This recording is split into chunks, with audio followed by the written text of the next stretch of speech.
कौमी सलामती कमेटी की ईरान पर इसराइली हमलों की शदीद मजम्मत। ईरान अमेरिका मुज़ाकरात के दौरान हमलों को अफसोसनाक करार दिया। वज़ीर आज़म शहबाज शरीफ की ज़ेर सदारत कौमी सलामती कमेटी का इजलास, वफाकी वज़रा और आला अस्करी क़यादत शरीक हुए। इजलास के एलामिये में कहा गया है इसराइली हमले खित्ते में कशीदगी को हवा दे रहे हैं। अक़वाम मुत्तहिदा के चार्टर के तहत ईरान को अपने दिफा का हक हासिल है। दूसरी तरफ वज़ीर आज़म शहबाज शरीफ से ईरानी सफ़ीर की मुलाकात, खित्ते की मौजूदा सूरत हाल पर गुफ्तगू की गई।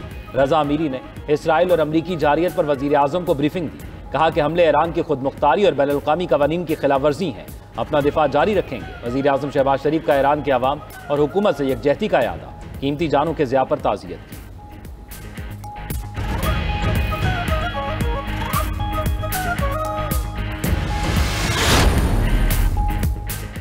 ईरानी हिमायत याफ्ता ग्रुप का शाम में अमरीकी फौजी अड्डे पर हमला। शाम के सूबा अल हासिका में वाक़े अमरीकी फौजी अड्डे को निशाना बनाया गया। ईरानी मीडिया का दावा, हमले की नौयत और नुकसानात की तफसीलात सामने नहीं आई। दूसरी तरफ ईरानी फौज ने अमरीकी सदर को दो टोक पैगाम दिया है कि मिस्टर ट्रंप, जंग आपने शुरू की, ख़त्म हम करेंगे। ईरान के मरकजी फौजी हेडक्वार्टर्स के तर्जुमान इब्राहिम जुल्फ़िकारी का कहना है कि अमरीका को ईरानी एटमी तंसीबात पर हमलों के संगीन नताइज का सामना करना पड़ेगा। अमरीका सख्त ऑपरेशंस और शदीद नताइज का इंतजार करे। अमरीका ईरान के साथ बराह रास्त जंग में कूद चुका है। अमरीका अपने अहदाफ हासिल करने में नाकाम रहा, लेकिन अमरीकी इक़दाम से जंग के फैलाव की राह हमवार हो गई। ईरानी सुप्रीम लीडर आयतुल्लाह ख़ामनाई का कहना है कि दुश्मन को सजा मिलती रहेगी। रूस, इजराइल और अमरीका के खिलाफ ईरान की खुलकर मदद करे। स्ट्रैटेजिक शराकतदारी पर रूस से तवक्कुआत हैं।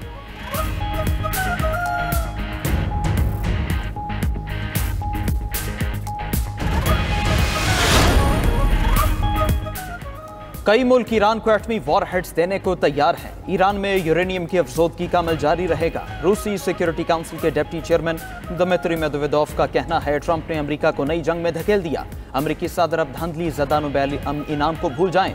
ईरान का एटमी प्रोग्राम महफूज है। अमेरिकी हमले से ईरान का एटमी फ्यूल साइकिल मुतासिर नहीं हुआ। ईरान का निज़ाम हुकूमत न सिर्फ महफूज है बल्कि पहले से ज़्यादा ताकतवर हो गया। रूसी अहदेदार ने मजीद कहा कि इसराइली शहर ईरानी धमाकों से लर्ज रहे हैं। वहाँ लोग खौफ और बदहवासी का शिकार हैं।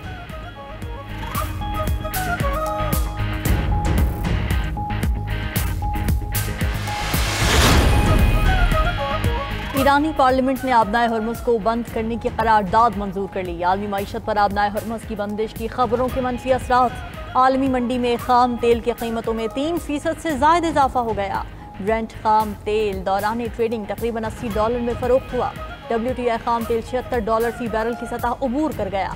अमरीकी खाम तेल महंगा होकर $74.91 फी बैरल हो गया। अमरीकी सदर की तेल की कीमतें बढ़ाने वालों को धमकियां। सोशल मीडिया पर पैगाम में किसी का नाम लिए बगैर लिखा कि तेल की कीमतें कम रखें, देख रहा हूं तुम दुश्मन के हाथों में खेल रहे हो। आबनाए हरमुज की मुतवक्का बंदिश पर यूरोपीय यूनियन भी परेशान।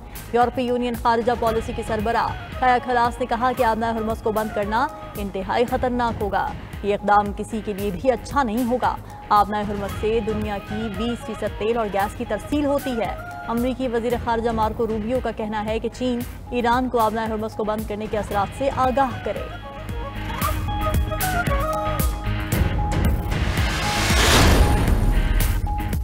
अमरीका के बाद इजरायली फौज का भी ईरान के फर्दो एटमी प्लांट पर हमला। अरब मीडिया के मुताबिक धमाकों की आवाज़ें सुनाई दी। प्लांट के मकाम से धुआं उठते देखा गया।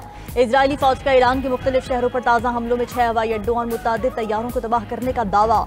सहूनी फौज का तेहरान में हिलाल अहमर के दफ्तर के करीब भी हमला। वानाक स्क्वार में जोरदार धमाकों से इमारतें लरज उठी। हमले के बाद शुमाली तेहरान में बिजली बंद। ईरानी नशरियाती इदारे के हेडक्वार्टर्स पर भी हमला किया गया। हमलों में मुतअद्दिद अफराद जख्मी होने की इत्तलात। इजरायली फज़ाइया ने ईरान में सियासी कैद खाने को भी निशाना बनाया। ईरानी मीडिया के मुताबिक तेहरान के एवन जेल पर इजराइल के बमबारी के बाद तमाम कैदी महफूज हैं। जेल के कुछ हिस्सों को नुकसान पहुंचा। इजरायली फौजी तर्जुमान का कहना है कि फर्दो न्यूक्लियर साइट की तरफ जाने वाले रास्तों पर भी बमबारी की। इजरायली फोर्सेज ने तेहरान में 100 से ज्यादा बम गिराए। ईरानी पासदारान इनक़िलाब के हेडक्वार्टर्स और सैयद अश-शहदा कोर को भी निशाना बनाया गया।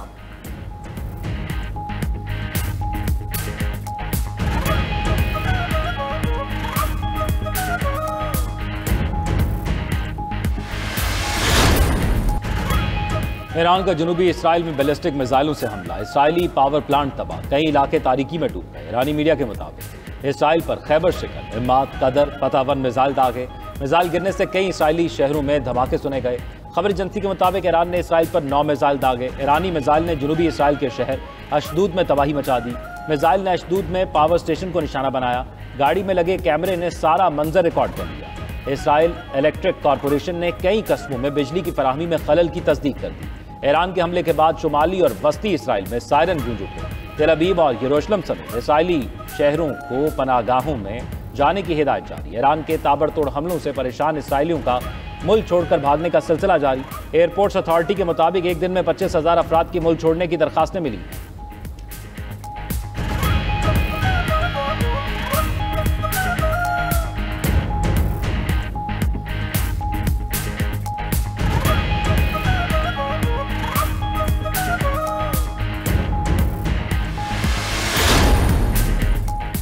पाकिस्तान, चीन और रूस ईरान में जंग बंदी के लिए मुत्तहद। तीनों ममालिक ने ईरान की सूरत हाल पर सलामती काउंसिल में मुश्तरका करारदाद पेश कर दी। करारदाद में ईरान में फौरी और गैर मशरूत जंग बंदी का मुतालबा, ईरान में कशीदगी कम करने के लिए सफारती कोशिशें तेज करने का भी मुतालबा। तीनों ममालिक ने करारदाद पर सलामती काउंसिल अरकान से हिमायत मांगी। तर्जुमान वजारत खारिजा चीन के मुताबिक करारदाद में शहरियों के तहफ़्फ़ुज़ और बैनुल अक़वामी क़वानीन के एहतराम पर जोर दिया गया। आलमी अमन के लिए सलामती काउंसिल का मौसर किरदार नागुज़ीर है। उधर अमान के सुल्तान और मुत्तहदा अरब अमारात के सदर के दरमियान राब्ता। अमान ने ईरान पर अमरीकी हमले की शदीद मज़म्मत की।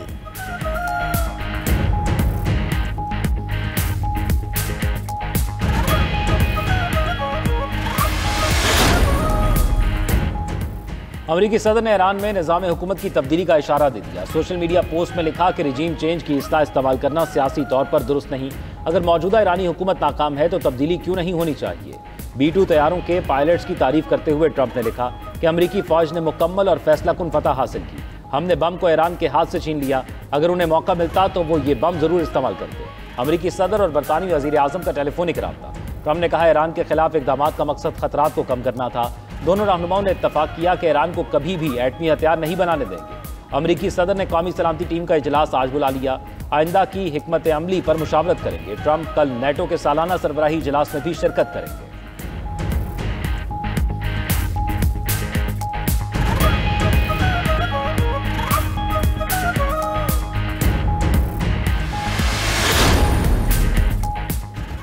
रूस ईरानी अवाम की मदद के लिए तैयार है। ईरान के खिलाफ बिला इश्तियाल जारहियत का कोई जवाब नहीं।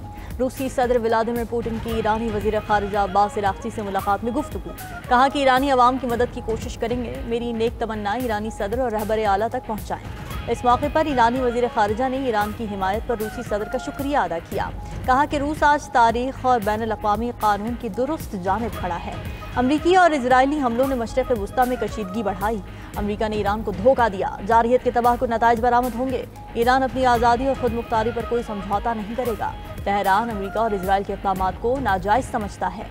ईरान को अपने दिफा का हक़ हासिल है।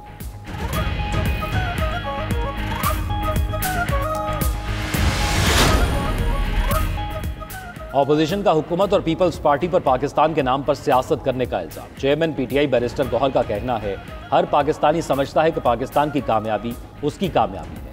हमारी दरख्वास्त है पाकिस्तान के तहफ़्फ़ुज़ पर सियासत ना करें। असम्बली के फ्लोर पर ऑपोजिशन लीडर का माइक बंद किया गया। स्पीकर ऐसी रिवायत न डालें जो कल को खुद भुगतना पड़े।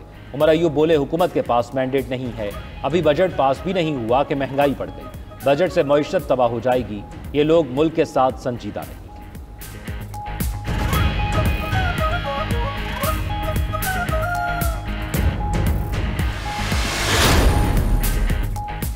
असेंबली को खत्म कर सकता हूं और कर भी दूंगा। विफाक चाहता है बजट पास ना हो और इमरजेंसी लगाने का मौका मिले।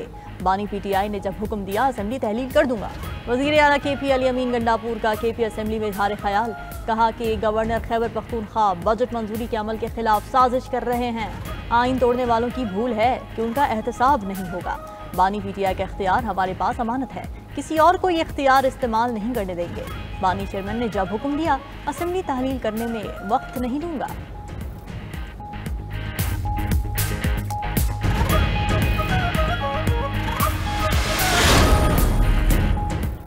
ऐवान में सबसे ज़्यादा तनख्वाह स्पीकर की है। स्पीकर की तनख्वाह ज़्यादा होने के बावजूद भी जज की तनख्वाह का 10% है। वज़ीर आला मुराद अली शाह का सिंध असम्बली में इज़हार ख्याल।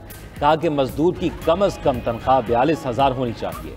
अगले माह इस मामले को फाइनल कर लेंगे। कराची के लिए 254 अरब मुख्तस किए, ये रकम बढ़ सकती है, कम नहीं होगी। सिंध का तरक्याती बजट दीगर सूबों से नुमायां तौर पर ज़्यादा है।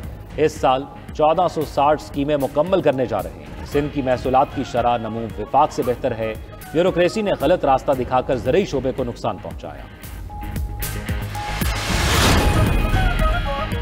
वज़ीर आला पंजाब मरीम नवाज का लाहौर शहर का दौरा, मुख्तलिफ डेवलपमेंट प्रोजेक्ट्स का जायजा लिया। मरीम नवाज ने वॉल्टन रोड पर नए ओवरहेड ब्रिज का मुआयना किया।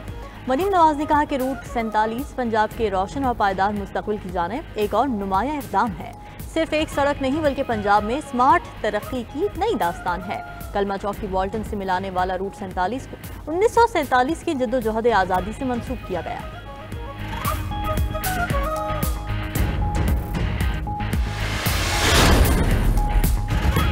आनी पीटीआई की 9 मई के 8 केसेस में जमानतों की दरखास्तें लाहौर हाई कोर्ट में कल फैसला सुनाया जाएगा। अदालती अमले ने कमरा अदालत में मौजूद पीटीआई कारकुनों को आगाह कर दिया। जस्टिस शहबाज रिजवी और जस्टिस तारिक महमूद पर मुश्तमिल 2 रुकनी बेंच ने दलाल के बाद फैसला महफूज कर रखा है।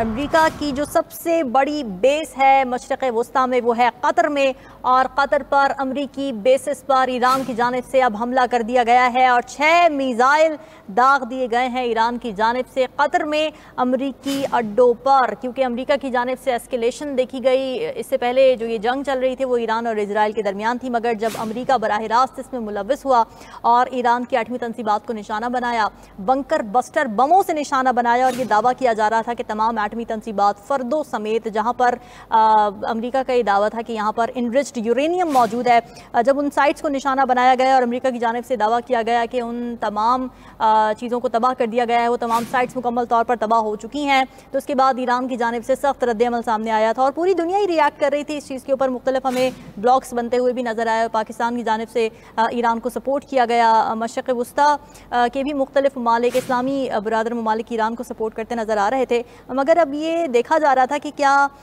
ईरान अब इजराइल पर ही हमला करेगा, क्या वहीं तक रुकेगा, या फिर अमेरिका को भी जवाब दिया जाएगा। और अमेरिका को अब जवाब दे दिया गया है, क्योंकि ईरान ने कतर में अमरीकी अड्डों को निशाना बनाया है और 6 मिसाइल दाग दिए गए हैं अमरीका की, क्योंकि मशरक़ वस्ता में मुख्तलिफ मकामात पर मुख्तलिफ ममालिक में बेसिस मौजूद हैं। ईरान के पास ये सलाहियत नहीं है कि वो अमरीका को डायरेक्टली टारगेट कर सके, डायरेक्टली हमला कर सके, क्योंकि फ़ासला बहुत ज़्यादा है। मगर यही एंटिसिपेट किया जा रहा था, यही स्पेकुलेट किया जा रहा था कि जो मशरक़ वस्ता में अमरीकी बेसिस मौजूद है, जहाँ से अमरीकी मिलिट्री ऑपरेट करती है, मुख्तलिफ ममालिक में अमरीकी मशरक़ वस्ता के जो मुख्तलिफ मालिक हैं वहाँ पर अमरीकी बेसिस के थ्रू ऑपरेट किया जाता है। कोई भी मिलिट्री ऑपरेशंस अगर करने होते हैं तो यही समझा जा रहा था, यही तवक्कुआत थी कि ईरान की जानिब से इनमें से किसी अमरीकी बेस को निशाना बनाया जाएगा। और जो सबसे बड़ी बेस है जो कि कतर में मौजूद है अमरीका की, ईरान ने उसका इंतखाब किया और ये मनाजिर आप इस वक्त देख सकते हैं। 6 मिसाइल हैं जो कि दागे गए हैं ईरान की जानिब से। कतर का दारुल हुकूमत दोहा धमाकों से गूंज उठा है। किसी सूरत ये जंग सिमटती नज़र नहीं आ रही। मशरक़ वस्ता की सूरत हाल इंतहाई कशीदा हो चुकी है और इस जंग की जद में अब मुख्तलिफ और ममालिक भी आ चुके हैं। पहले ये जंग जो कि चल रही थी इजराइल और ईरान के दरमियान, जब इजराइल ने एंटिसिपेटरी प्रीएम्प्टिव स्ट्राइक्स की थी ईरान के अंदर, ये कहते हुए कि ईरान एटमी हथियार बनाने के बिल्कुल करीब पहुंच चुका है। और हम ये देख रहे थे कि जो हमला था ये ऐसे वक्त में किया गया था जब अमेरिका और ईरान के दरमियान न्यूक्लियर डील चल रही थी, यानी मुज़ाकरात की मेज़ पर दोनों ममालिक मौजूद थे। मगर IAEA की एक रिपोर्ट सामने आती है जिसकी बेसिस पर यह हमला लॉन्च किया जाता है कि ईरान बिल्कुल करीब है एटमी वेपन बनाने के, और इस वजह से इजराइल प्रीएम्प्टिव स्ट्राइक्स कर देता है ईरान के अंदर। मगर फिर IAEA के जो सदर हैं, जो डायरेक्टर हैं, उनकी जानिब से ये यू टर्न ले लिया जाता है। वो खुद ये तस्लीम कर लेते हैं कि वेपन के करीब नहीं है, लेकिन बस एक परसेंटेज बताई गई थी कि जो अफजोदा यूरेनियम है उसकी परसेंटेज एक ख़ास हद तक पहुंच चुकी है, मगर वेपन बनाने के लिए वो तैयार हैं, इस बारे में कोई जिक्र नहीं था। जिसमें बहुत ज़्यादा कंडेमनेशन हुई कि जब आपके पास कोई सबूत नहीं थे तो फिर आपकी बेसिस पर, आपकी रिपोर्ट की बेसिस पर कैसे इजराइल की जानिब से हमला कर दिया गया। उसके बाद हमने देखा कि डोनाल्ड ट्रंप की जानिब से मुसलसल कुछ कंफ्यूजिंग स्टेटमेंट सामने आ रही थी, जिसमें वो ये कह रहे थे कि शायद हम हमला करें, शायद हम हमला ना करें। और फिर डोनाल्ड ट्रंप की जानिब से 2 हफ्तों का वक्त दिया गया ईरान को कि हम 2 हफ्तों का वक्त दे रहे हैं और 2 हफ्तों के बाद हम फैसला करेंगे कि ईरान पर हमला करना है या नहीं। मगर डोनाल्ड ट्रंप ने अपनी ज़ुबान से भी पलटा खाया, उन्होंने भी एक यू टर्न लिया और 2 हफ्तों का वक्त अगले ही दिन हमने देखा कि हमला कर दिया गया अमेरिका की जानिब से ईरान की मुख्तलिफ एटॉमिक तनसीबात के ऊपर। और बड़ी अहम तनसीबात थी जिनमें फ़र्दों को सबसे ज़्यादा अहम समझा जा रहा था, क्योंकि ज़ेरे ज़मीन 300 फिट की गहराई में ये न्यूक्लियर बेस मौजूद थी। और ईरान की जानिब से तो यही कहा जाता था कि यहाँ पर रिसर्च साइट्स हैं, मगर अमेरिका की जानिब से और इजराइल की जानिब से और इंटेलिजेंस रिपोर्ट्स की जानिब से यही बताया गया कि वहाँ पर यूरेनियम अफजोदा किया गया है और बहुत बड़ी साइट है और यहाँ पर न्यूक्लियर वेपन हो सकता है।